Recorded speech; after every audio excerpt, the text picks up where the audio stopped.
Si Klay Thompson, nadagdag ngayon sa mga rumors dahil next week umpisa na rin kasi ng preseason kaya ang mga report ngayon tungkol kay Klay ay wala pa di umanong contract extension ang binibigay sa kanya. Mapa-offer man or counter-offer. Wala ding official salary number ang naglilik sa media. Expiring contract na kasi si Klay para sa Golden State. Sinabi na rin naman ni Ramona Shelburne ngayong buwan din nag-umpisa na talaga na magkaroon ng exchange ng proposal at wala ding madali ang desisyon sa parehong partido. May deadline din kasi ang contract extension, mga October or late January ata yon. Hindi ko na hinanap yung eksaktong date. Yung deadline kasi na yon para makapag-offer pa rin ng 4 to 5 years na max contract. After deadline, pwede pa rin namang ofera ng isang player. 4 na taon pababa ang pwedeng offer doon. Pwede pa rin mabigyan ng isang player after deadline.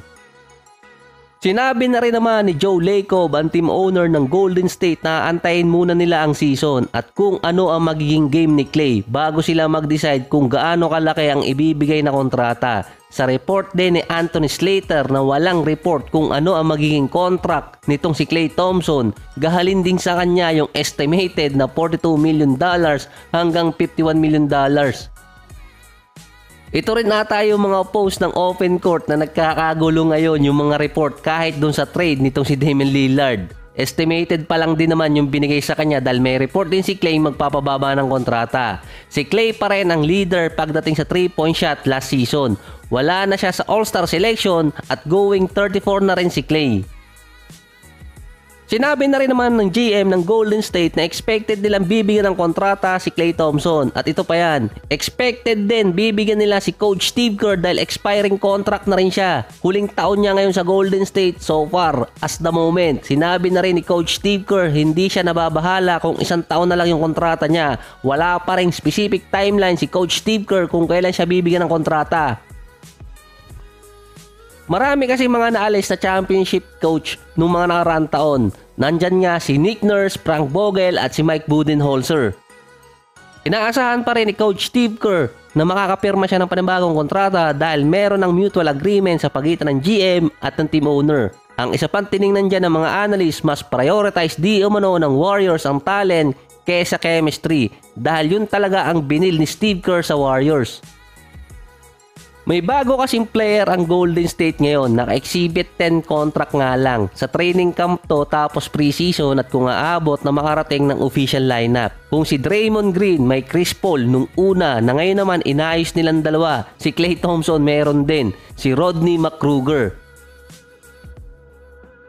Hindi naman direktang si Klay Thompson na nakaaway nitong si McGruder. Dati kasi nagkagulo si JTA at itong si Wayne Ellington nung 2021 season. Nung time na yon, pinuntahan ni McGruder si JTA sa bench at may sinabing hindi maganda. Si Klay Thompson injured pa nun. Sa post-game interview ang sinabi ni Klay, mawawala na siguro sa NBA itong si McGruder kaya nagalit. Si Draymond Green nagsalita rin noon ng hindi maganda tungkol kay McGruder sa postgame pero hindi naman nagtagal nagkaayos din yung dalawa. Kung talent over chemistry dapat hindi nila pinamigay si Jordan Poole. Pero contract base kasi ang dahilan nun, hindi talaga yung chemistry. Magkaagulo kasi sa malaking kontrata si Klay at itong si Jordan Poole at yung susunod pa na dalawang rookie nila dati. Yun ay si Jonathan Kuminga at si Moses Moody. Ang kinuha ng Golden State ngayon na player ay meron ding mga kapyud sa core player nila. Ibinalik din ng mga fans yung naging komento ni Klay at ni Draymond na kinuha ng Golden State si McGruder. Pinalakas din ng Golden State yung perimeter defense nila dahil nga sa mga guards.